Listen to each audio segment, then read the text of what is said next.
In the world of television, there are great shows and there are shows like Shōgun, a TV series where the words spoken between characters feel like they are carved into stone and last a lifetime in their cultural significance. In this video, we are diving deep into why the dialogue in 2024's Shōgun isn't just well written, but it's also untouchable. Every line carries weight, every pause speaks volumes, and every exchange is laced with tension, history, and unspoken power that gives a whole new meaning to the very languages that we speak. We'll explore how the show's writing achieves something few ever do, making dialogue so masterful that it can never be repeated. Let's talk about why that makes Shōgun unforgettable and perfect television. Over the years, relatively within the last 5 since COVID became a thing, I have been able to watch a lot of international media, particularly from Japan and Korea. I have watched many stories play out that revolve around these two countries and their cultures, and I think it's definitely one of the best things that I have come to experience in that time with watching television and movies alike. Wanting to experience these cultures was certainly something I was hesitant about at first, but I have always lived my life through a healthy dose of open-mindedness. I think it is one of the best ways a human being could live their lives, and Shōgun is one of the many pieces of media that I've watched now that has allowed me to feel more comfortable than ever when experiencing it. Japanese culture, as portrayed through film and television, is a breathtaking blend of elegance, restraint, and deep-rooted tradition. It unfolds with poetic subtlety, and the very idea of poetry is going to be talked about a lot in this video. Every gesture carries meaning, silence speaks volumes, and beauty is found in fleeting moments. It's the slow and deliberate pacing of an historical drama like Shōgun, where these portrayals reveal a culture steeped in respect and artistry from the minds of some of the most talented and honorable people on the planet. Shōgun, as today's example, isn't just entertainment, it's an invitation into a way of seeing the world that is both profoundly human and uniquely Japanese. By watching Western audiences, including myself, embrace this show, you can see just how amazing it is when one group understands another without the language barriers becoming an issue. I may not know a lick of how to speak Japanese or how to write in Japanese, but the language and culture of such a beautiful country is one that I would absolutely aspire to learn if I was ever put in the position to do so. And at this point, I have a show like Shōgun to thank for that. So why can't the dialogue of a show like this ever be repeated again? It's simple.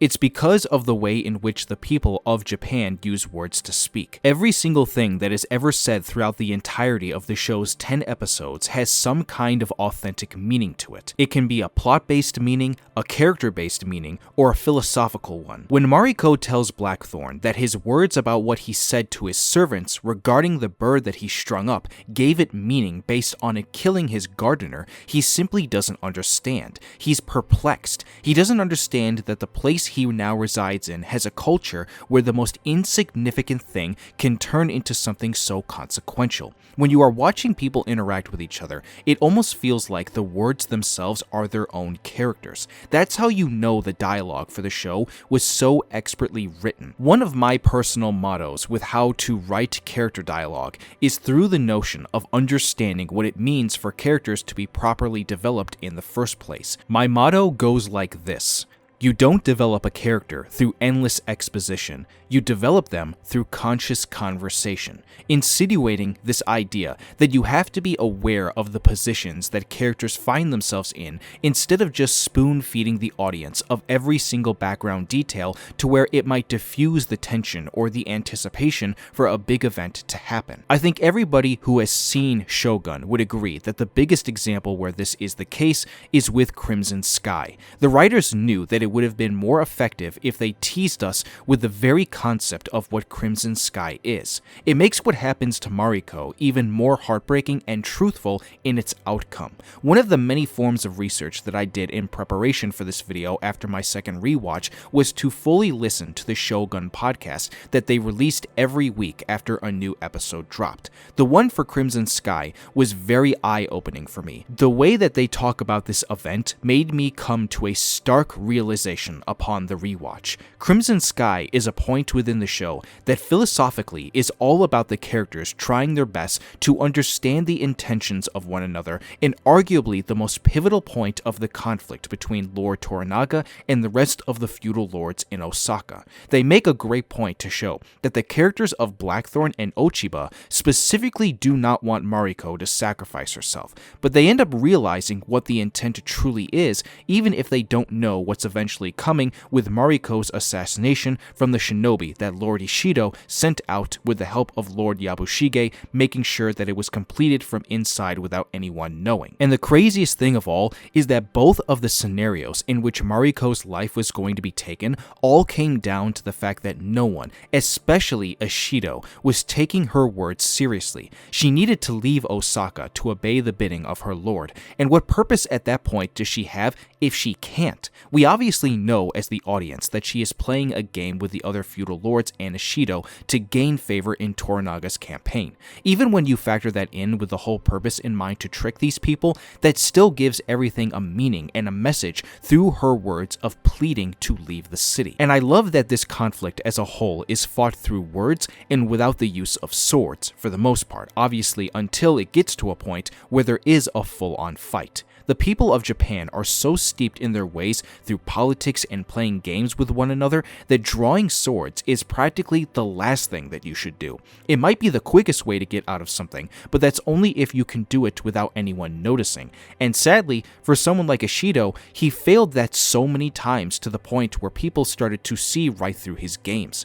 It is certainly fascinating to think that his smartest moves were without the use of a sword, and yet his worst moves were when he folded and went right to it. It just goes to show you that the entirety of this show is all about your actions speaking lesser than your words, and your words speaking way louder than your actions. Take Nagakado as a great example of when neither of these worked. The dude acted as the son to the very man who was in the trouble with the other feudal lords, and what does he go and do? He runs his mouth too much to want to battle all the time, and then he goes off and commits murder against Ishido's men, which led to tensions growing for war, which then led to Ishido playing the brother card and taking in Toranaga's brother to join his ranks, which then led to Nagakado running his mouth even more to then commit to the act of trying to assassinate his uncle, which then led to his unfortunate death. That's about as poetic as it gets, I guess, when you think about it hard enough. And now we get to the thumbnail portion of the video, where we relate to what my thumbnail is trying to say when communicating the message of this video.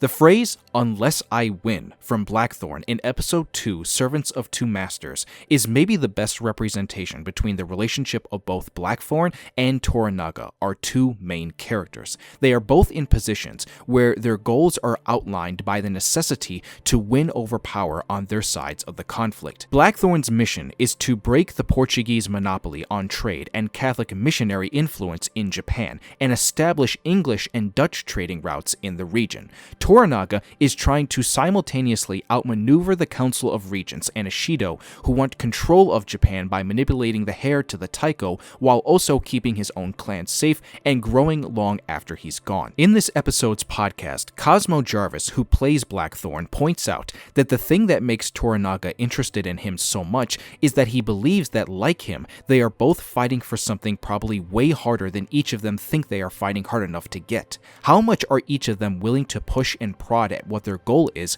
and what they want to attain is the ultimate question each of them are trying to decipher. As Blackthorn is outlining the conflict that he is in with Toranaga and everyone else in attendance, the final thing that he says is what spoke to Toranaga the most.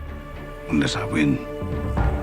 In that moment, from that one line, Toranaga, with that soft smirk on his face, knew instantly that he and John were fighting for something equally as hard as the other. It's an absolutely perfect scene when developing character. And funny enough, throughout the entirety of the show, it's one of the few scenes that is very exposition-based, but is still done so well. There's no better scene that lays out motivation more than this one between these two people, and it's all due in part to the way the dialogue is written. Even when you take that one scene aside, the rest of the this show from the characters is nothing but pure motivation. Every single person has something that they want to attain with this feud between Toranaga and the Council of Regents. Toranaga has his motivation, Blackthorn has his motivation, Mariko has hers, Yabushige as the middle lord between both sides is also on his own journey, the head tea house manager Jin has hers when trying to build out her business as one of the most random side characters in the show, and then finally, even something as simple as the damn Earth that Japan finds itself in has its own motivation. Have you ever noticed how the earthquakes always mess up something pivotal for certain characters? When the first earthquake comes and dismantles Toranaga's army, that was that earthquake's whole motivation. When the second earthquake hits, it interrupts the Council of Regents just as they are about to sign the document that would officially strip Toranaga of his position and power. This document would effectively remove him as a threat and consolidate power among his enemies. Thankfully, because the earthquake was motivated to stop that, Toranaga was able to argue that the attempt to remove him was illegitimate, reinforcing his position and helping him regain more political momentum in the conflict. Now, that isn't directly related to anything that's centered on dialogue, but in a way, it almost kind of is. The earthquake moving the mountains and land to influence events is almost like dialogue. As dumb and weird as that is to say out loud, philosophically, it kind of makes sense. Finally, I think it's important to talk about why I titled the video the way I did and why I mentioned so many of the examples that make this topic stand out. Can other shows, and I guess for the sake of the argument, other movies, replicate this kind of dialogue? I think the answer to that question comes down to a multitude of different factors. For one, as I said at the beginning of the video, Shōgun is so uniquely Japanese with its way of telling a story and showing characters speak that if you were to replicate this kind of dialogue in other genres or media based on big IPs, it's probably not going to work as well. On top of that, it's not often where you get one of the main actors on it acting as a main producer to make sure that things all look right and sound right. Hiroyuki Sanada had to make sure that everything in Japanese culture was authentic on screen, so much so to an example of if even a person wasn't standing correctly, that would need to be fixed immediately before they shot a scene. Even an actor like Cosmo Jarvis purposely limited just how much Japanese he learned about in order to make it feel authentic to how less of his character learned about it during his time staying in Japan under Toranaga. On top of this, how often do you see a television show use poems as a way of communicating motivations and other aspects of how a person feels? Fun fact for those who didn't know it, Shōgun takes place in the same time period when poems, and particularly haikus, were first becoming a thing. The Edo period of the 17th century is when both take place, and these haiku poems started as a way to talk about nature, but eventually haikus then started to be used for other aspects of life such as history, politics, and even before someone is sent to death. Before Yabushige is ready to be killed in the finale, he gives his cousin Omi a poem to remember him by. This acts as an honor and a passing down of wisdom to the next person below you, and given how bad Yabushige's poem actually is, it is also perfectly representing his character as one of his final moments of development. The same goes for Lady Ochiba, when she too sends a poem to Toranaga expressing her motivation to now move away from Ishido and join in her alliance with Toranaga. Everything has a purpose to it authentically, and I know I just said that word a crap ton in this segment of the video, but I think it outlines the point that I'm trying to make of why I think it's going to be insanely difficult to watch other shows and movies replicate the kind of dialogue that Shōgun so masterfully gave us. And there you have it. That's my commentary and analysis of why the dialogue in Shōgun can never be repeated. This was not meant to be a full-fledged breakdown of the whole first season, but just an analysis of one aspect of it that stood out to me even more on a second watch. Let me know if you guys want to see more unique and different videos like this in the future. Ideas like these are why I keep going in this YouTube game and put passion into making every video that I make. And for those who have seen the show, what is your favorite moment from any episode when relating to the dialogue? Leave your comments down below. Thank you all for stopping by and watching. If you enjoyed the video, hit the like button and subscribe if you are new here, and please turn on that notification bell. I'm trying to build an awesome film community on here, and your support would be appreciated. That's a wrap, folks. I hope everyone here has a wonderful rest of the day, and I will see you all soon for the next video.